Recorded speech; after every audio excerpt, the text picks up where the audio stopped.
طریقے سے اناؤنسمنٹ شروع کی ہے کہ معراج کے سفر میں میرے ساتھ یہ معاملات ہوئے ہیں. تو لوگوں نے جب بتایا تو انہوں نے کہا یہ کس نے کہا؟ انہوں نے کہا اللہ آپ جو آپ کے دوست ہیں محمد صلی اللہ علیہ وسلم انہوں نے یہ باتیں بتائی ہیں.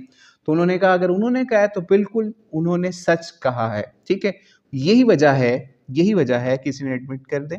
اچھا, یہی وجہ ہے جس وقت یہ بات حضرت ابوبکر صدیق نے تصدیق کر دی نبی علیہ السلام کے اس معراج کے سفر کی, تو اسی سچ کی بنیاد کے اوپر یا اسی سچے آدمی یعنی نبی علیہ السلام کی تصدیق کی بنیاد کے اوپر آپ کو اس دن سے لوگوں نے صدیق کہنا شروع کر دیا, یا نبی علیہ السلام نے آپ کو صدیق کا لقب وہاں پر عطا کر دیا کہ یہ واقعی یہ اب سے ابوبکر صدیق ہے. ٹھیک ہے, یعنی اس زمانے سے آج تک ہمیں آپ کے نام کے ساتھ صدیق لگاتے ہیں کیونکہ آپ نے نبی علیہ السلام کی تصدیق کی تھی, اس سچ کی تصدیق کی تھی اپنے سچ کے ساتھ کہ آپ نے ان پہ اس طریقے سے بلائنڈلی ایمان لائے. تو بہرحال پھر کیا ہوا, جب